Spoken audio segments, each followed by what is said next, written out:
Hello and welcome to the Chris Wolf Podcast on iCode Media. Today I'm going to have a great conversation with Dr. Ben Colston. We're going to talk about a number of things. As always, you never know exactly what we're going to get to, but the things that I want to talk about are largely related to adding to your practice and adding to your quality of life through other mechanisms outside of optometry. So please enjoy our conversation. As always, be sure to subscribe to the podcast, write a review, share it with your friends, and support those who support us. So today I want to talk about the MyDay multifocal for just a second. It has been a really great thing in our practice for our patients who are presbyopes of all areas, but you know, those tricky presbyopes are always the ones that are kind of emerging, where they don't want to give up any of their far away vision, but they're having some struggles up close. And so what the MyDay multifocal has been able to do for us is to allow those patients to transition into a multifocal more easily. And then as we have those patients progress into other levels where they need more ad powers, it's been a nice smooth transition. So the ultimate hurdle that we've seen in our practice before the MyDay multifocal was that we'd have patients who would resist any transition to a multifocal lens because of that distance blur. We just haven't seen that. So if you haven't started using MyDay multifocal in your practice, I would encourage you to start, check it out, reach out to your Cooper reps for those trial lenses and commit to MyDay multifocal for your patients. I think they're going to like it. If you haven't checked out MacuHealth yet for your patients in Category 1 through Category 4, I think there's a lot of evidence that you should be considering. The first is, if we just look at AREDS 2 and what they talk about, MacuHealth is, so for patients in Category 3 and Category 4 AMD, MacuHealth is a great option for them that follows that entire protocol, and it also adds mesozeaxanthine to the mix, which, if you look at some of the evidence, I believe shows me that it's going to thicken the macular pigment better than without mesozeaxanthine. It also uses the correct AREDS 2 dose of zinc at 25 milligrams, and so you don't have to worry so much about the potential side effects of zinc. The other thing to think about, and it's beyond the scope of this, although you've probably heard me talk on other podcasts, is that in patients in Category 1 and 2, there may be some additional benefit to supplementing them with something that may be a little bit less than the AREDS 2, so you don't have to add as much to it. And that's where I use the MacuHealth LMZ3. And so I think if you haven't done this yet, I'd consider MacuHealth in your practice and for your patients. And it's been great for my patients, and we really feel like we can have the ability to help those patients in all categories of macular degeneration. So Ben, thanks for doing this. It's been a long time coming. And thanks so much for having me. You're welcome. So tell me, so I think for the listeners, it would be good to hear kind of your background in practice before we get into some of the other things that you and your wife have done to kind of expand your reaches in other places. And then we'll talk about whatever we're going to talk about. So give us a little bit of background on you and where you practice and what your practice is like. Yeah, sounds great. So I graduated optometry school in May of 2017. And right out of school, I worked for a couple of different private practices in the Dallas-Fort Worth area. I'm from Arlington, Texas, which is like right in the middle of DFW. So I practiced with a couple of really, really strong private practices. One was in Dallas and one was in Southlake. And I did that for about a year and a half, and I kind of always knew I wanted to open my own practice. So I ended up opening cold in May of 2019. So it was about 2 years after I'd graduated, and did that. I opened that in Mansfield, Texas, which is kind of a south suburb of DFW. So Ben, let me ask you, so one of the things that I think a lot of times people are concerned about is they're going to bring on new sharp young docs into their private practice. They're going to teach them about their business. Were any of those doctors, now I don't view this way, but were any of those doctors kind of concerned that you left or upset that you left? So it was really kind of we had a really good relationship going in, and they knew that I wanted to own a practice. And so part of their pitch to me, so I took a lot less money out of school than I could have. That part of the value that I saw with working for them was they kind of told me, hey, we'll kind of mentor you, we'll help you kind of learn about private practice. they were pretty clear that I wasn't going to own their practices, but they were like, we're open books. Our one doctor actually went over his P&L with me every quarter and just kind of chatted about that. And so I kind of view it as my like private practice residency. I didn't make as much money as some of my peers did, but I didn't care because I was like, man, this is awesome. I'm getting these two great doctors that have these awesome practices. And subsequently, both of them have actually sold out to private equity. No. So I think, I don't know that. They had great practices. They didn't tell me this, but I think that both of them kind of knew that was the plan. And so that's why they were so upfront with me about, hey, Ben, you're not going to buy our practices, because they kind of knew we're selling to private equity. So a year and a half into me. Were they joined together, or there were two guys that said, we both need somebody part-time, let's come together and get Ben? So they knew each other, but they didn't work together. I approached the one doctor in Dallas first, and he was like, I love you, you're awesome, come work for me. I've got 3.5 days that you can work. So I went around and I found the doctor in Southlake, and I was like, hey, I've got 1.5 days that I can work. And he was like, yeah, that's perfect. Come do 1.5. So I made a 5 or 6 day schedule kind of for myself. And they both knew that I was working for the other doctor, but they're 40 miles away. So it wasn't a competition issue at all. But I have some people that ask me, like, some people that are in school, and I tell them that's the best thing you can do, is just find 2 or however many, one really good private practices that you can go work for and just learn from them. So that's kind of what I do. How many people take you up on that? How many of your peers do you think? Not many. That's been my sense recently too, is I've talked to a lot of people, and they're having a really hard time finding young docs. And they say that it's because the young docs want too much money. Yep. And maybe that's the case. I believe it is, because everybody I talk to says that. But then you're here telling me, no, I didn't. But I know it's been 5 years since you graduated. But you're telling me, no, I didn't want a ton of money right away. I just wanted the experience. So how many Ben Colstons are around right now? Probably not very many. So the one really critical part of my story that I didn't share is I got married whenever I graduated from college. So I started optometry school married, and my wife is a CPA, and she had a good job at a big public accounting firm. So we lived off of her income throughout optometry school really easily. So when I graduated, I didn't care what the salary was, because our plan all along was to live off of her income, and everything that I made was going to go to student loans. So I was like, okay, if I'm making 85, if I'm making 100, if I'm making 120, like 85 is still a heck of a lot of money to pound towards student loans. So I just was purely looking for the best experience that I could have, and I knew it wasn't going to be at America's Best or wherever was going to pay me 120. So how many people then? How many people? I guess it's hard to know, but your experience was kind of unique.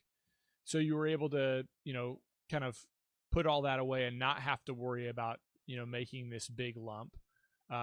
So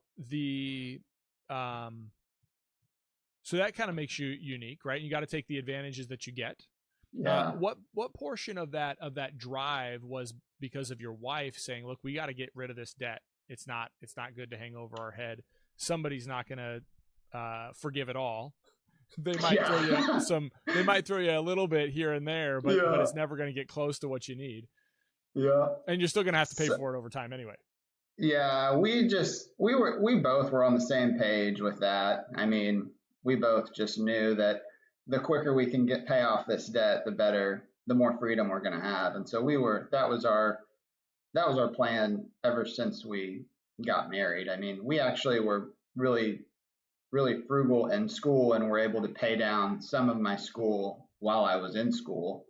So yeah, it was a combined effort. But she's a CPA, so we're both really good at budgeting and just kind of living below our means, and we've kind of just continued to do that. And we haven't had any kids yet, so that's kind of made it easier to continue to live below our means. But Yeah. but yeah, Yeah. So then you start the practice in Mansfield, right?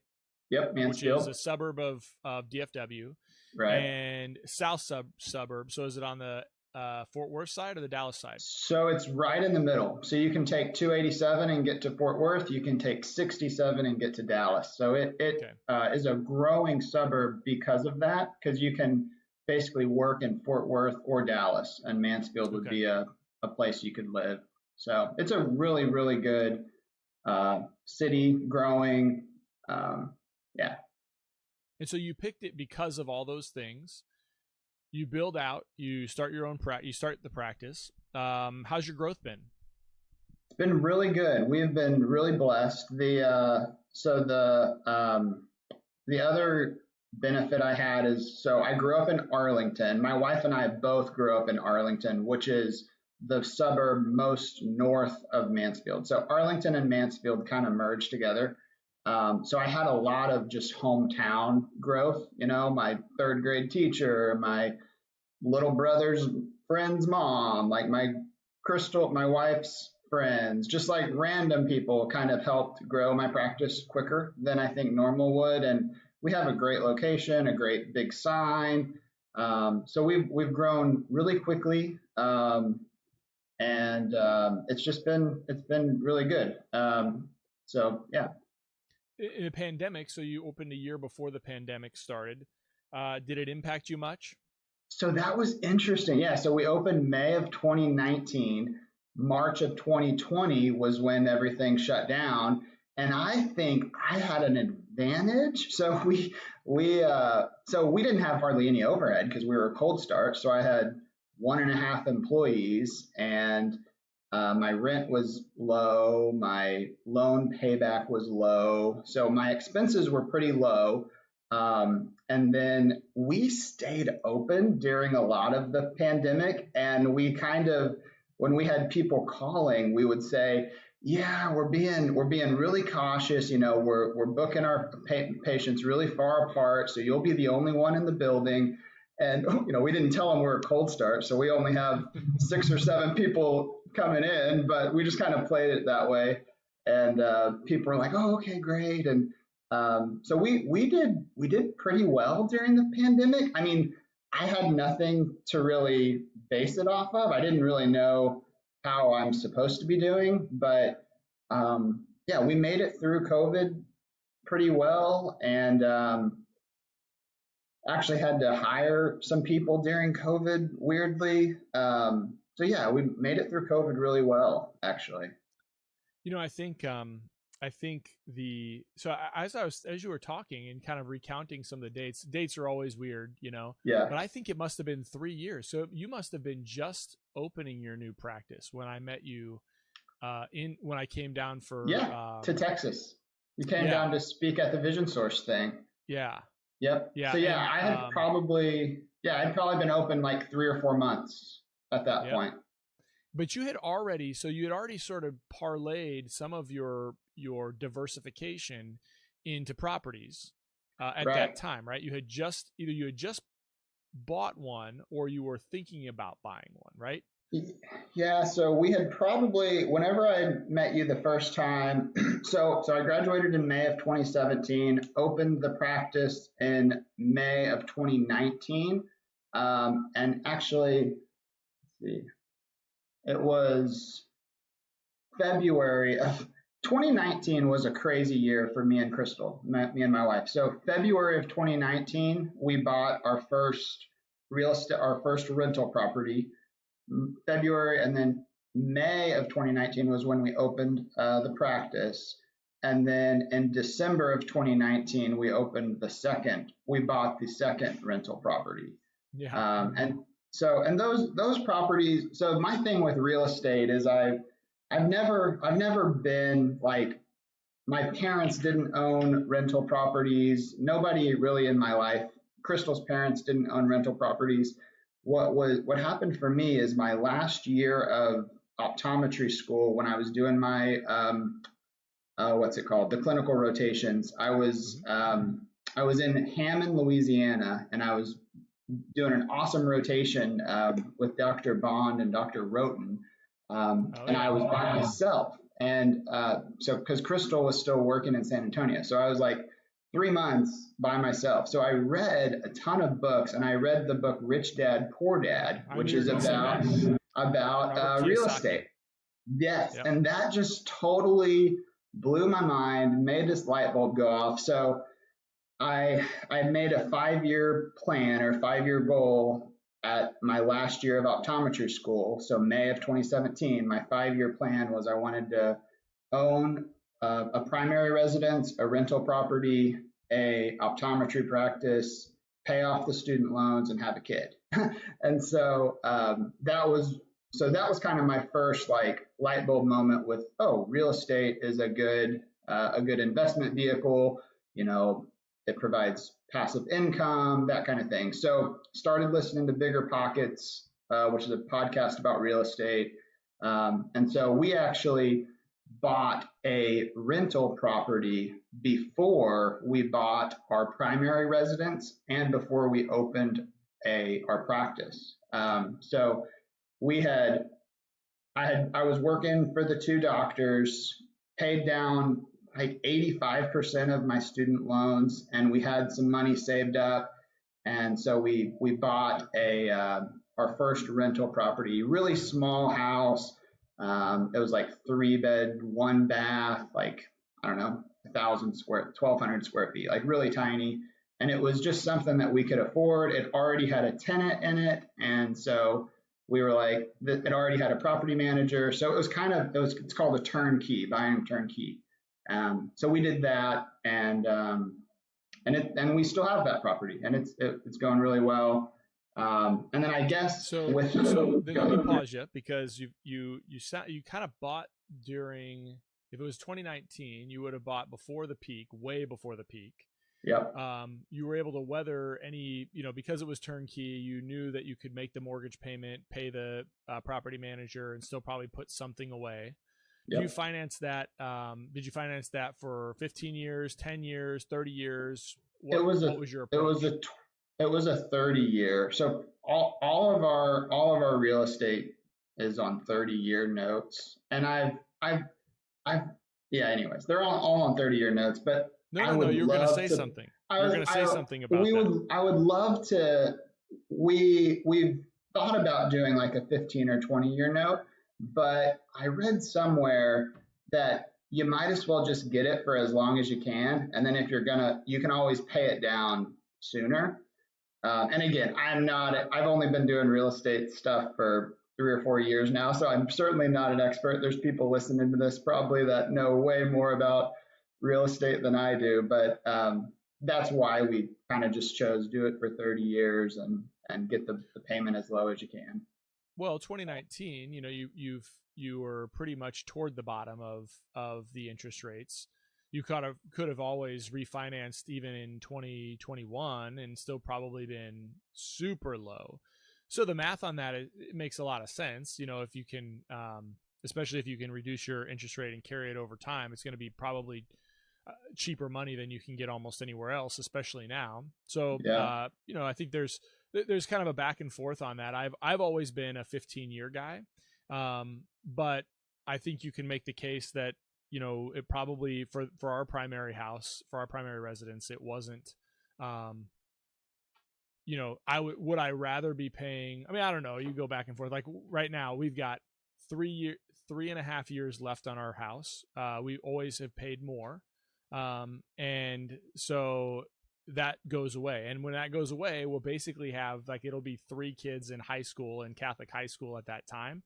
So it'd be kind of nice because when that payment goes away, then we just can, shuttle it over to the other, and we'll even feel better because we've been paying for 2 in high school for the last, for those 3.5 years. So my point is like, I don't regret feeling like, oh man, 3.5 years and my house is paid off. But at the same time, like if I want money right now, I had to buy my dad out this year. He decided he wanted to retire, and I had to buy him out. Well, you could probably make the case that had I pushed that money out over time and didn't pay extra, and I saved it, that's the other caveat, right? If I would have saved that extra money every month, then I probably could have just written a check to my dad instead of having to get a business loan, right? Where the business loan was a lot more challenging, only because there's no hard assets. I mean, there's very little hard assets in an optometric business. It's all pie in the sky. It's all goodwill. And so the amount I had to have down anyway was significant. So anyway, like, you can go through all those things. I think the bottom line is like whatever the strategy is should be the strategy, and you adhere to it. And your strategy has been the 30-year modality, and you're just adhering to it, and that's built into the cake, and you're going to continue to move with it. Yeah, we always, it seems like every 6 months, me and Crystal are like, we look at our portfolio and we're like, okay, so at some point, the plan is to start the Dave Ramsey debt snowball. We're going to we have these properties and these loans on them. And at some point, we're going to say, okay, we're going to start hammering down one, then we're going to hammer down the other. But I guess we're more comfortable with debt than maybe a lot of people are, because, the mortgages on the rental properties are all being paid down by other people, and they have good cash flow. So we're getting comfortable with that. And then what's your assessment of that risk though? So like you're comfortable with it, but you've done some sort of risk assessment of the value of that, like of that cash flow. So where's your downside there? Like if this goes wrong, where's it going to go wrong? So we've kind of played through the worst case scenarios. We have 3 month. On the long-term properties, we have 3 months, and on the Airbnb properties, we have 4 months of all of our expenses kind of saved up. So we have lots of cash reserves for each property. But I got distracted. What were we saying? So, just you post-mortem it or you pre-mortem it.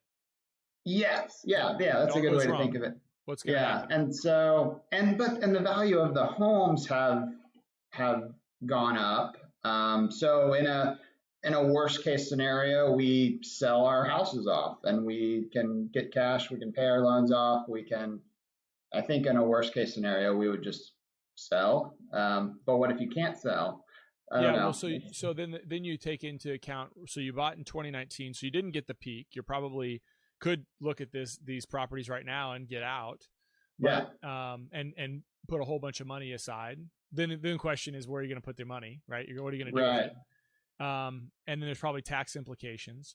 But you go down to 2019, I think not knowing a ton about real estate, I would guess that I think we were in a bubble. I think we're still in a bubble. That's coming down a little bit from the people I've talked to about it. But I don't think the bubble seems like it's going to completely implode like 2008. Maybe it goes down and retracts a bit to 2019, 2018 values. But if it does, you still have put enough away to weather that storm. So then even if you have to sell it, you could sell it at a lower price and still walk away. Yeah. You've lived through more real estate changes than I have, but so yeah, because didn't you graduate like right around 2008? So 2008. So you have a different perspective than me. I don't really know what that looked like, but I mean, I kind of do, but not really. But yeah, so it'll be. I just feel like real estate is, and this is probably just my naive. I have only had real estate for 4 years, brain talking, but I just think it's a pretty safe investment. It seems like most of the wealthy people that I know have properties, and time is on my side. I can hold these for a while, and it's it's also just kind of a fun thing to keep my brain off of eyeballs all day long. Like me and my wife really enjoy looking at deals together. We enjoy the remodeling process.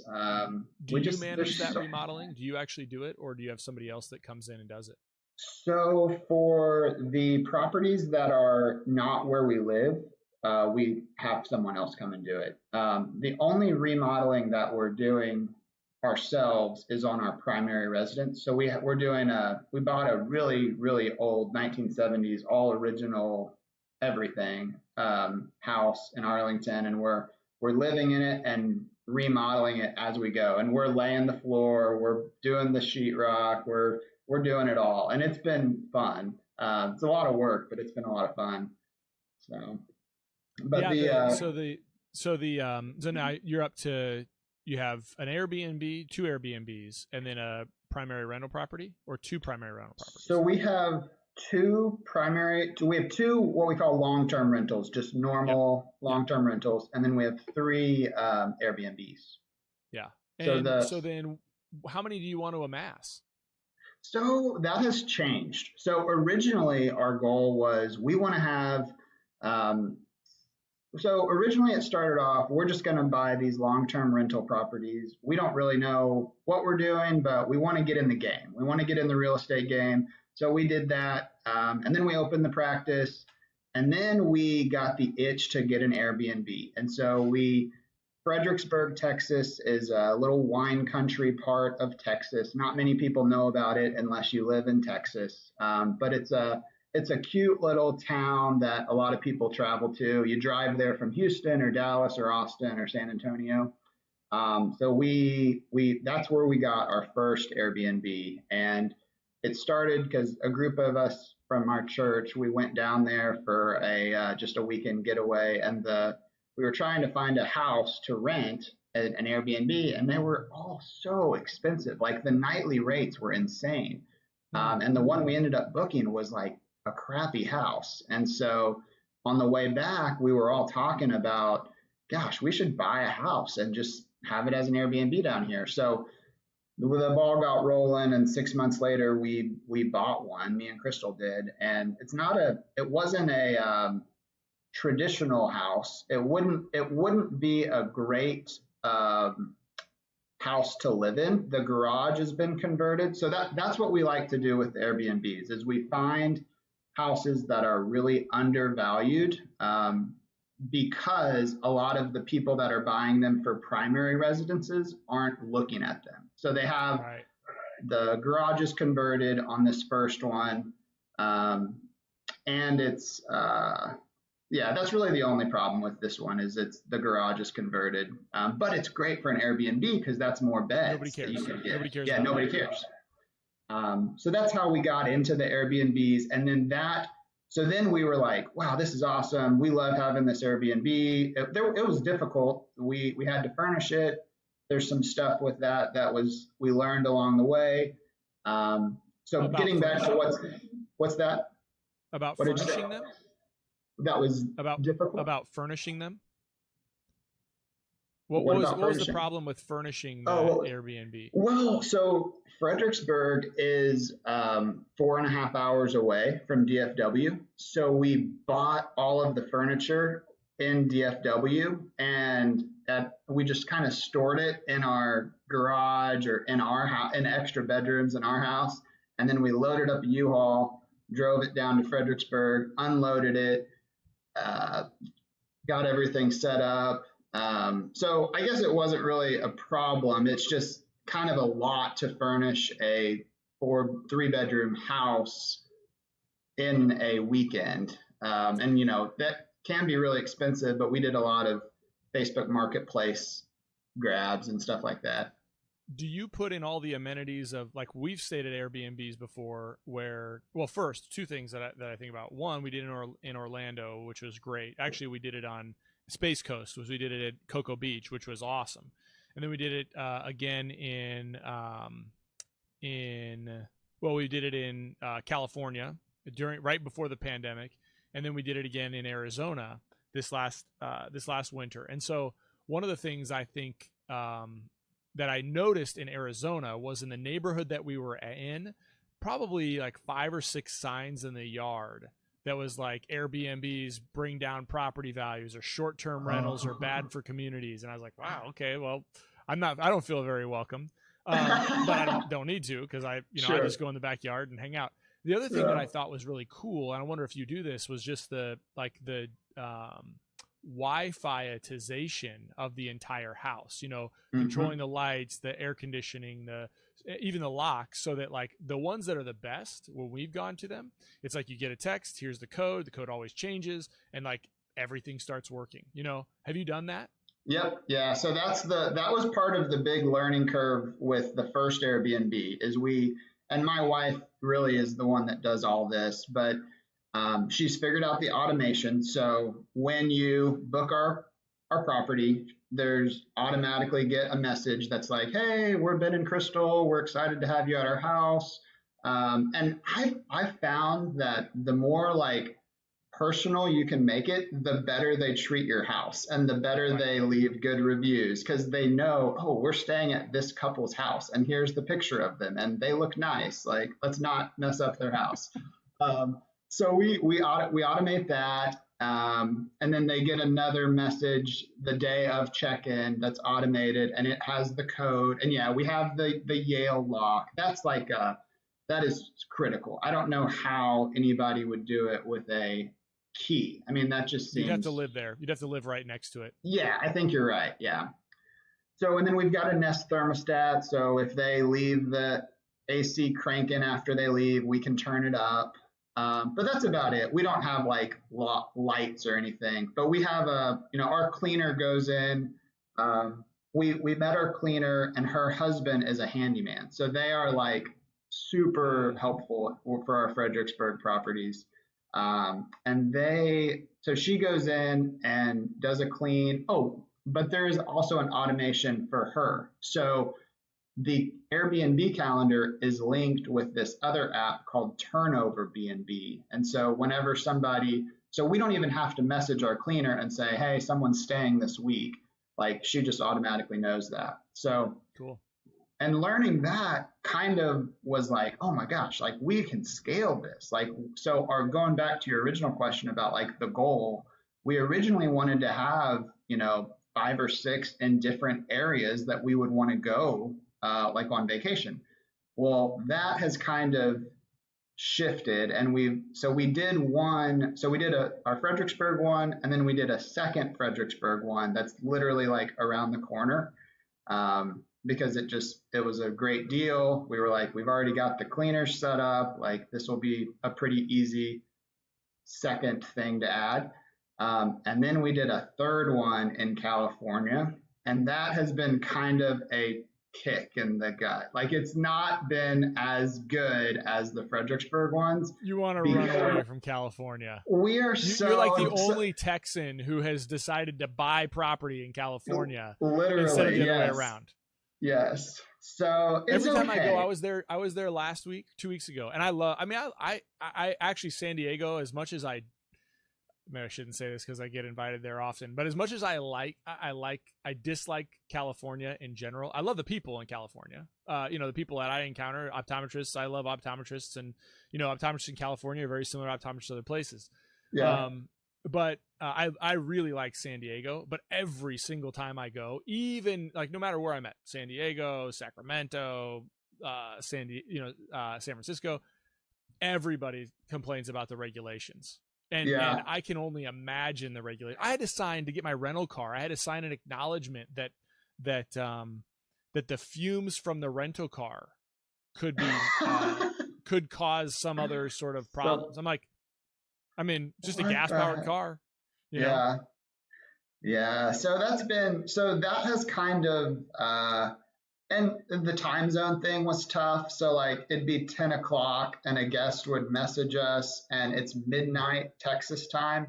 So that one we have actually handed over to a property manager, which is better. It's not impacting our life. We don't hate it as much because the property manager's handling a lot, but it has affected our cash flow. So instead of having cash flow, we're basically just covering the mortgage and all the expenses, which if that was our plan going in, a lot of people may say that's great. You've got a property in California that you can go to whenever you want and the mortgage is being paid for. But we're not in that place where we want that. We really are wanting cash flow, monthly cash flow, which we're getting from Fredericksburg. So that kind of changed our goal. And I don't think we really want to have it. It's just stressful. Like that I don't know. Some people can maybe handle that, but with the practice, and so we don't want to have multiple states anymore. I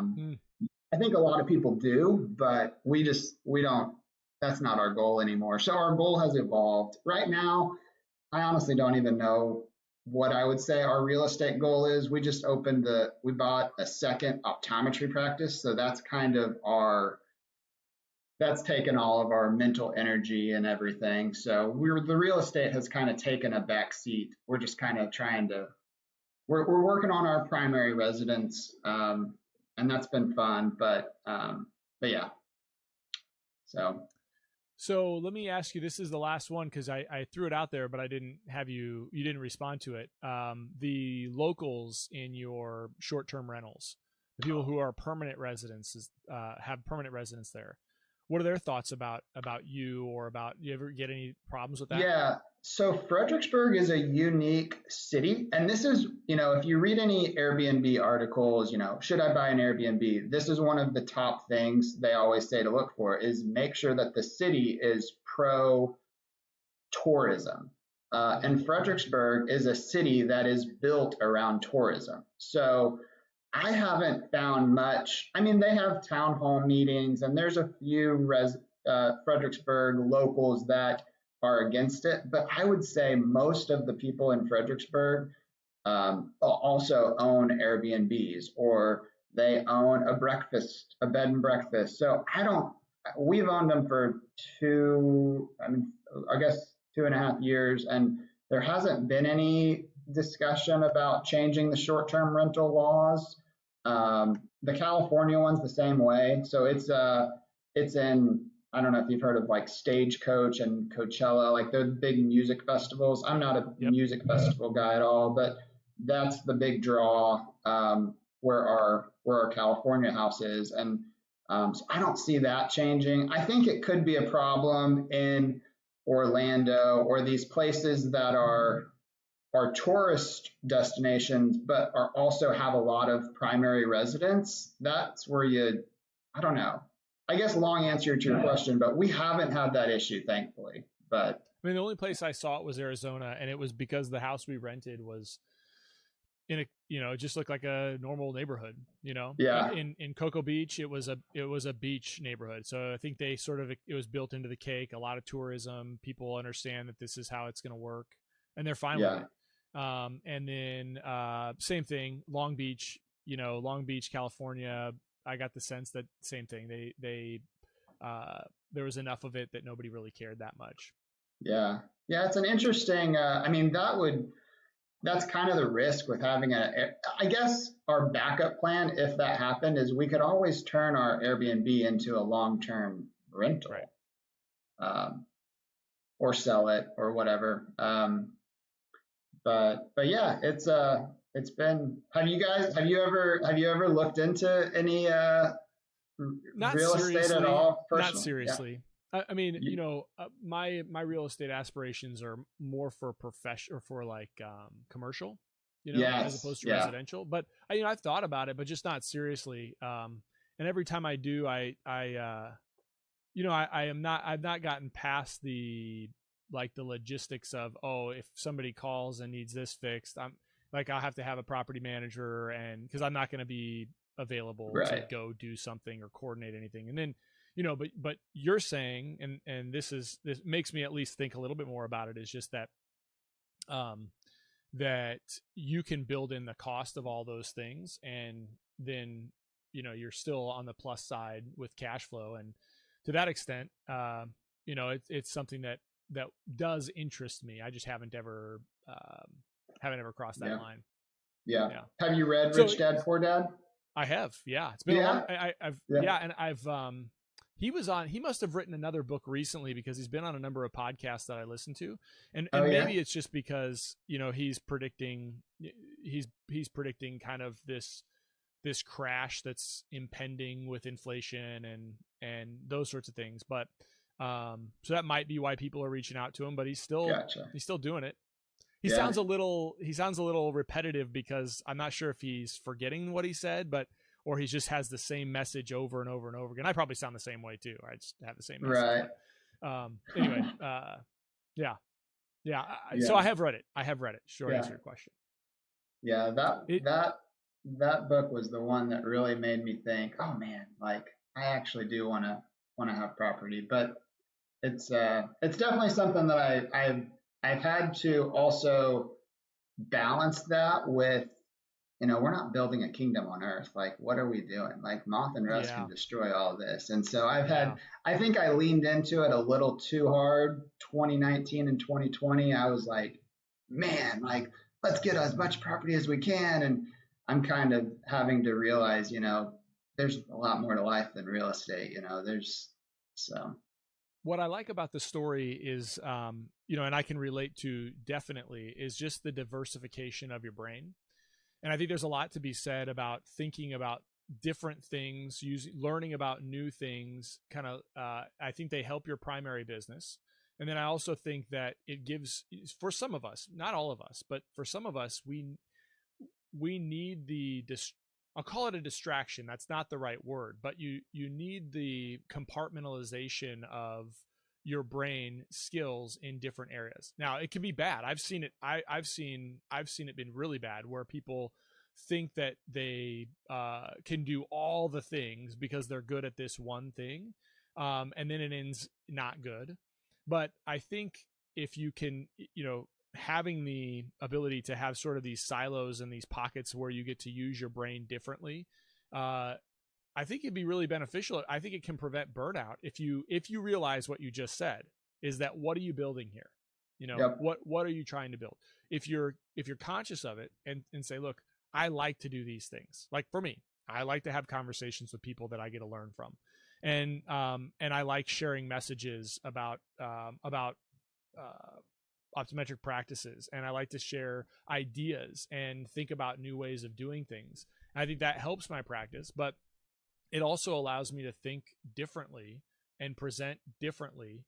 And so, certain times come around and my new silo gets to work a little bit. And then by the time I'm getting a little bit tired of that silo, then I can kind of come back to the other one. And so that message that you're talking about does speak to me, but I also, I think I'm getting better at it, but realizing that, you can't take it with you. And so you've got to be able to enjoy some things. It's not all about just amassing, a bunch of stuff that doesn't really mean anything, as long as it has a goal for it at the end where you can serve your higher, serve the Lord and help get your family to heaven. Right. So that's another like super cool thing where we've pivoted away from the long-term rentals to the Airbnbs. Is the Airbnbs have allowed us to be a huge blessing to other people. Like we've had a couple that they just had a baby. Well, I guess the baby was like a year. It was like 1.5 years old, and they really just hadn't gotten away. And so we offered them our house, and they went down to Fredericksburg for the weekend. And we've done that for a few other friends that just want to get away, but they don't want to spend a lot of money. It's like, hey, go stay at our house. So it's a cool, like another variable with real estate that allows you to be a blessing that maybe a long-term rental wouldn't. I mean, I guess you can be a great landlord and still bless your tenants, but it all just goes back to where's your heart at. But having multiple things for your brain to work on has been so helpful for me. I think if I was an optometrist, really even so, you kind of have the clinic aspect, you have the business owner aspect, and then you have the real estate aspect. You've got the podcast, you've got your billing coding company, and I just think it's fun to have multiple things going on. Yeah, I agree, and it's not for everybody, but I agree. It's what prevents. It's certainly what prevents my burnout. So let me do this. you've been now to 2 F3 workouts with me, correct? Yeah, one. The second one, yeah, I missed the second one. Have you been in Dallas? I haven't looked into it in Dallas. I'm sure there is one. I mean, it's a huge. There's got to be one. Yeah. Well, do you remember your F3 name? I sure do. Okay, so we're gonna close this since you're an F3 brother. We're gonna close this that same way. So I'll start and then I'll let you finish. Okay. So Christopher Wolf, 41, cataracts. Ben Colston, 32, flipper. All right, Ben, thanks for doing this, man. It was a ton of fun. Thanks so much, Chris. This was awesome. I really appreciate that you do these. I think you're doing awesome. I love listening to them what do you do, every couple of weeks or every month? Every week. Still every week? Every Monday. Okay. Yeah. I love it, dude. I love it. Thanks so much for having me on, Chris.